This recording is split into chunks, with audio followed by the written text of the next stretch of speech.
चलिए अभी हम मौर्योत्तर काल से हम कुछ क्वेश्चन देख लेते हैं, ठीक है। इससे पिछला वीडियो में हम मगध के उत्कर्ष से देखे थे। चलिए इस वीडियो में हम देखते हैं मौर्योत्तर काल से। चलिए पहला नंबर क्वेश्चन, भारत का प्रथम साम्राज्य निर्माता कौन सा वंश था? भारत का प्रथम साम्राज्य निर्माता कौन सा वंश था जो साम्राज्य का विस्तार किया था?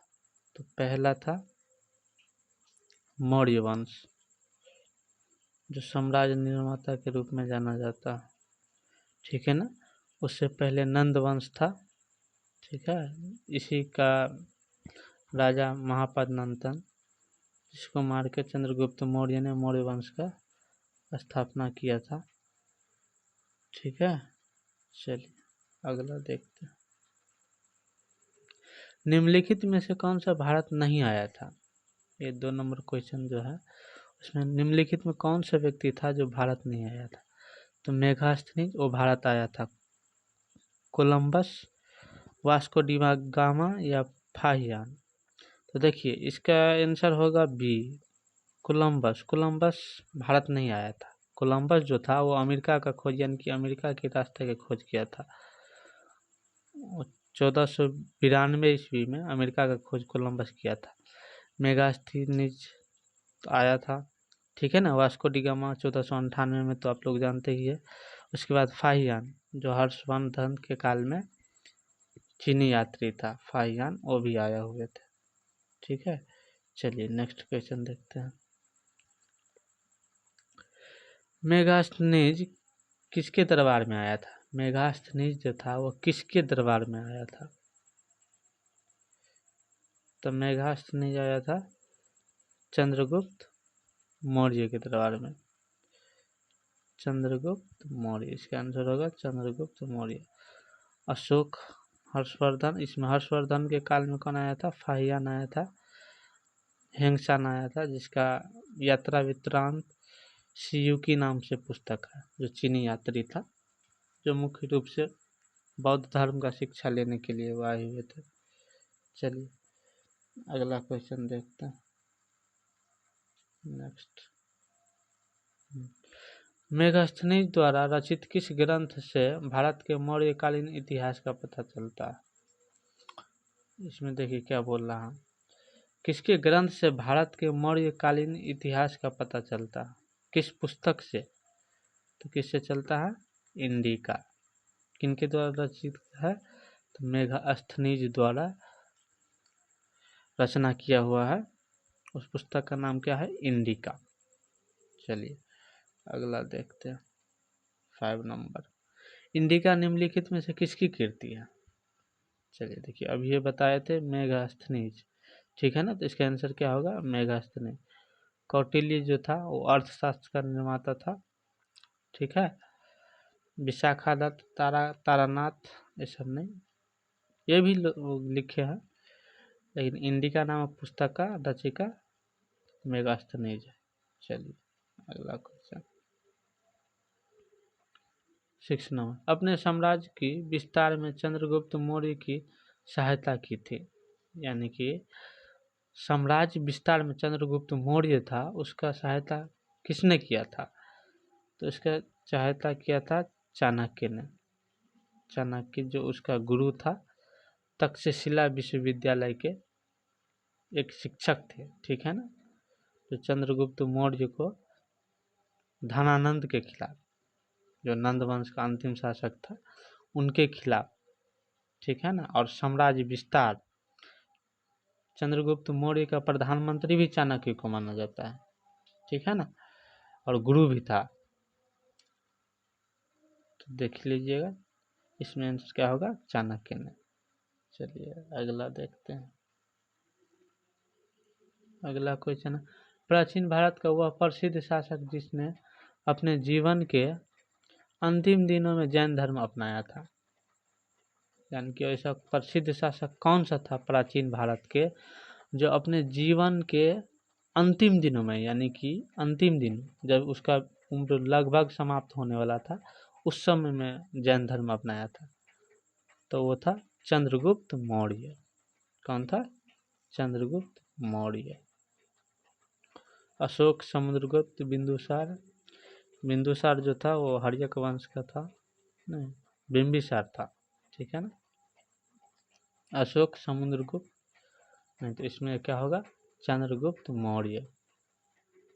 चलिए अगला क्वेश्चन देख लेते हैं। अगला नंबर क्वेश्चन हम देख लेते हैं। एक सेकेंड।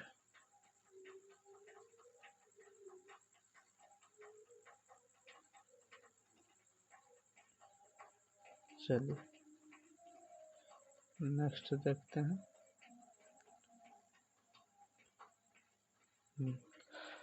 चाणक्य को निम्नलिखित में से जाना जाता था। चाणक्य को किस लिए जाना जाता था?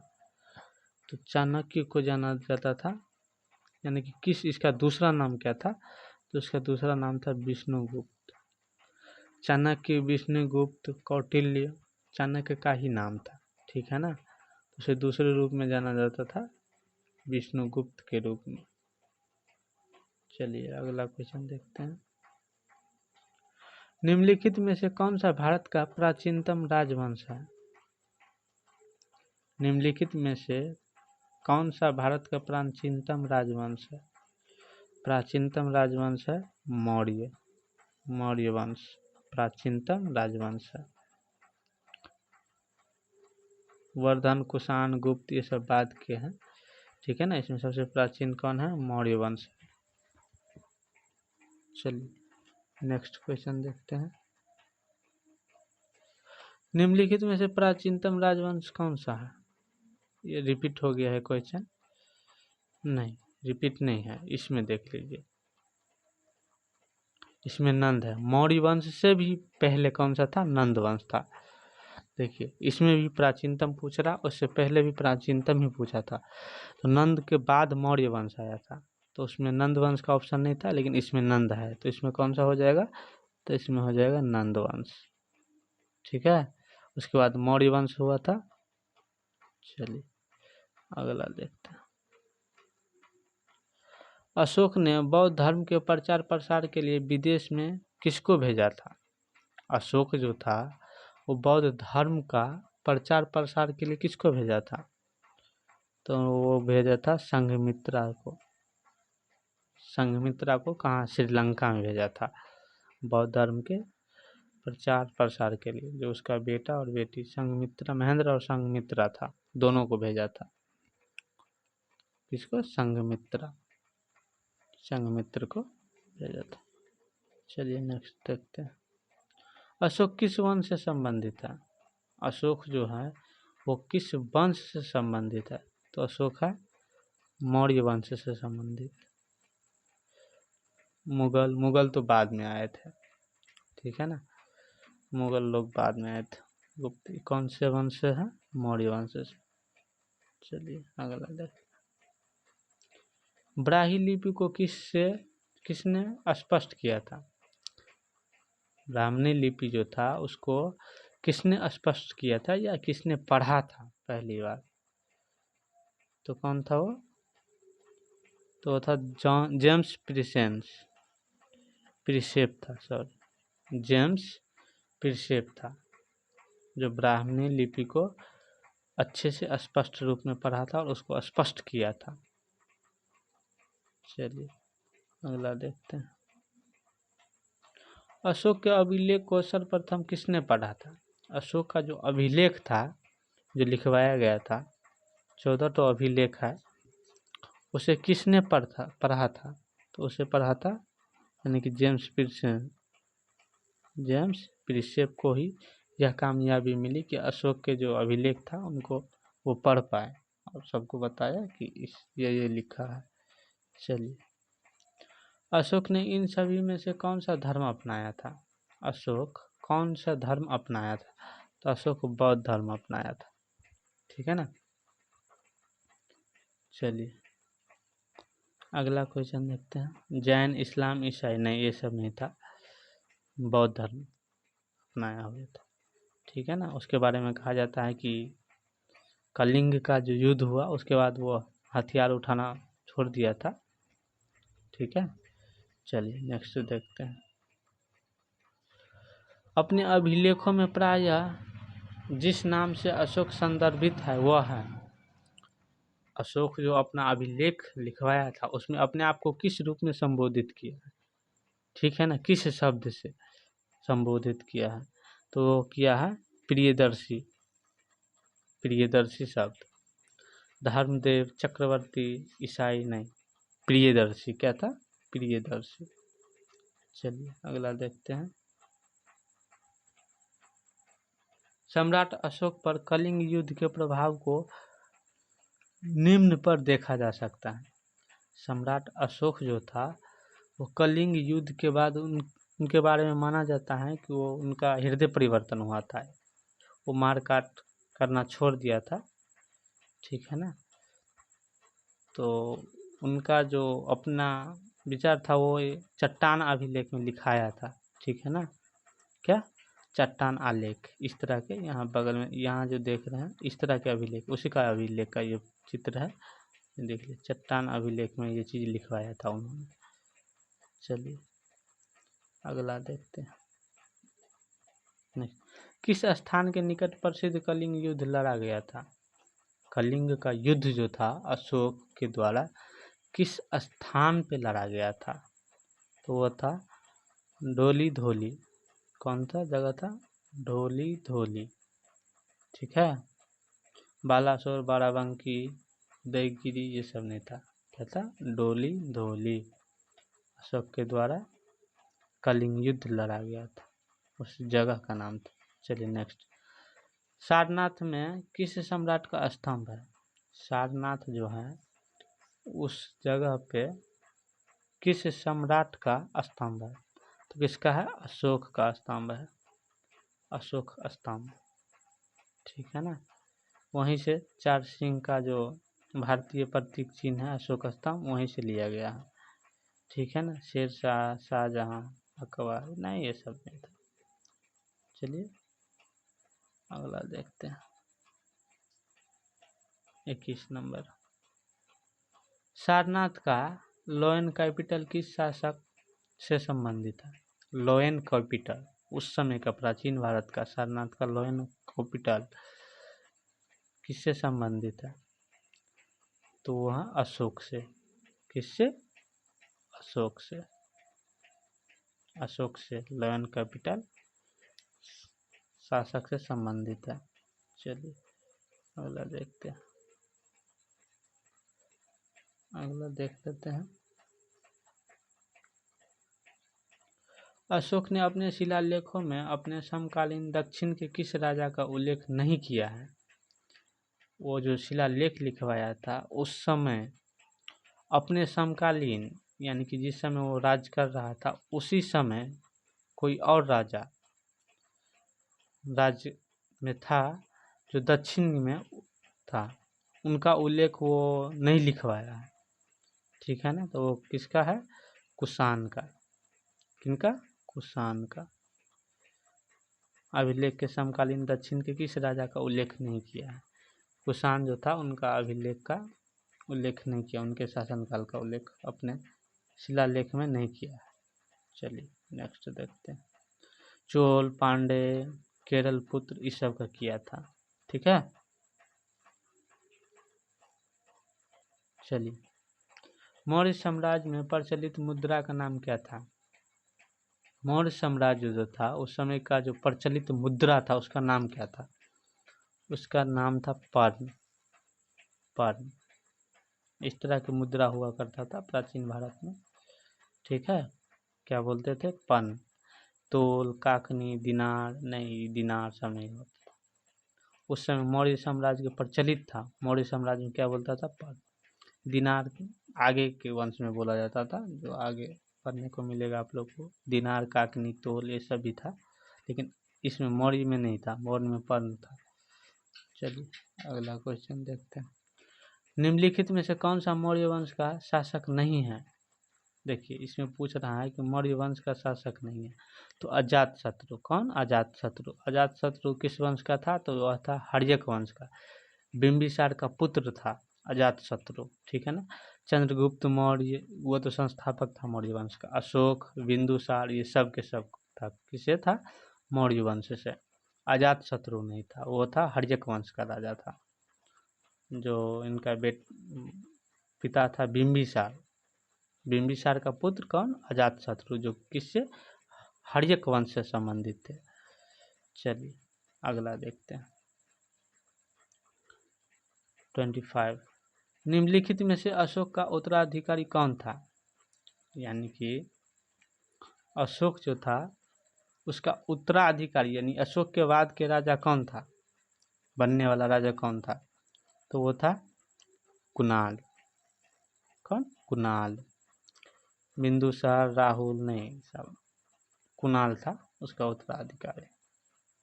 चलिए अगला देखते हैं। मौर्य वंश का अंतिम राजा था, मौर्य वंश जो था उसका अंतिम राजा कौन था? तो मौर्य वंश का अंतिम राजा था बृहद्रथ। कौन? बृहद्रथ था, बृहद्रथ था। मौर्य वंश का अंतिम शासक बृहद्रथ था। चलिए, प्रसिद्ध सांची स्तूप किसके समय में बना था? प्रसिद्ध सांची का स्तूप जो था वो किस किस समय में बना था? यह बौद्ध धर्म के स्तूप था, बौद्ध धर्म के लिए फेमस स्तूप था सांची का स्तूप, जिसका फिगर इस प्रकार है। ये जो लगा है इधर देखिए, इस प्रकार के सांची का स्तूप का फिगर है, इस तरह बनाया गया है, ठीक है। तो किसके शासन काल में बना था, समय में बना था? तो वो था अशोक, अशोक के काल में, अशोक के काल में बना था। हर्षवर्धन, बिंदुसार, कनिष्क नहीं, ये सब नहीं था। अशोक के समय में सांची का स्तूप का निर्माण करवाया गया था। चलिए नेक्स्ट देखते हैं। पाटलिपुत्र निम्नलिखित में से किन नदियों के संगम पर बसा है? पाटलिपुत्र, पाटलिपुत्र किसको बोलते हैं? जो वर्तमान समय में पटना है उसी को पाटलिपुत्र पहले बोलते थे, ठीक है ना। तो वो किस दो नदियों के संगम पे बना है? यानी कि दो नदी जहाँ पे आके मिलते हैं, ठीक है ना, उसी को संगम बोलते हैं। और दो नदी के बीच के क्षेत्र जो होता है उनको द्वाब बोलते हैं, ठीक है। तो ये क्या बोल रहा है कि नदियों के संगम, यानी कि जहाँ पे दो नदी आके मिलता है वो कौन कौन सा नदी है? तो वो है गंगा और सोन, ठीक है ना। कौन सा है? गंगा और सोन। जो वर्तमान में सोन कहाँ से निकलते हैं? मध्य प्रदेश से, और गंगा जो गंगोत्री उत्तराखंड, ठीक है, वहाँ से निकल रहा है। दोनों को जहाँ मेल हो रहा है वो पटना है, पाटलिपुत्रा के किनारे ही मेल हो रहा है, ठीक है ना। जाइएगा तो देखिएगा आप लोग, तो गंगा किनारे जाइएगा तो दोनों नदी का संगम, तो कौन होगा? गंगा और सोन। चलिए अगला देखते हैं 29 नंबर। सम्राट अशोक ने पत्थर के स्तंभ और पत्थर के तख्तों पर अपने आदेश उत्कीर्ण करवाए अपने राज्य के प्रमुख स्थान पर स्थापित किया था कि लोग तद अनुसार आचरण कर सके, ठीक है ना। कितने अभिलेख लिखाए थे? तो अशोक के द्वारा कितना? 14 माना जाता है कि 14 अभिलेख जो था वो लिखाया था, 14, ताकि उस समय का जो लोग था वो पढ़े और उसका नियम कानून जाने कि अशोक राजा के द्वारा क्या नियम पारित किया गया था। वो शिलालेख, उसका फेमस शिलालेख सब है, 14 ठो है, उसके बारे में टोटल जानकारी शिलालेख से ही मिलती है अशोक के बारे में, ठीक है ना। तो इसलिए प्रमुख स्थान पर स्थापित किया था, विभिन्न जगहों पर, कई जगह पर मिले हैं उनके शिलालेख। चलिए अगला क्वेश्चन देखते हैं। चलिए आज का लास्ट क्वेश्चन होगा, ठीक है। निम्नलिखित में से कौन सी प्राचीनतम स्मृति है? सबसे प्राचीनतम स्मृति कौन सी है पहले की? जिस समय प्राचीन भारत में जो स्मृति था जिसमें नियम कानून, धर्म नियम कानून था, वो कौन सा था? तो मनु स्मृति सबसे प्राचीनतम माना जाता है। मनु स्मृति, ठीक है। चलिए, याज्ञवल्क्य स्मृति, नारद स्मृति, विष्णु धर्मशास्त्र, ये सब नहीं हो। सबसे प्राचीनतम स्मृति है मनु स्मृति। चलिए, आज के लिए बस इतना है, ठीक है। अगला वीडियो, इसमें बहुत सारे क्वेश्चन हैं, ठीक है ना, तो इसमें से सिर्फ अभी 30 लिए हैं। अगला सेकेंड पार्ट जो आएगा ना, तो उसमें और ले लेंगे। इसका लगभग मौर्य वंश से लगभग 3 से 4 वीडियो आएगा, ठीक है ना। तो क्योंकि इससे ज़्यादा क्वेश्चन उठाया, लंबा है, ज़्यादा क्वेश्चन उठाते हैं एग्ज़ाम में, ठीक है। तो अच्छे से देखिएगा आप लोग। चलिए, ओके, थैंक यू। आज के लिए बस इतना।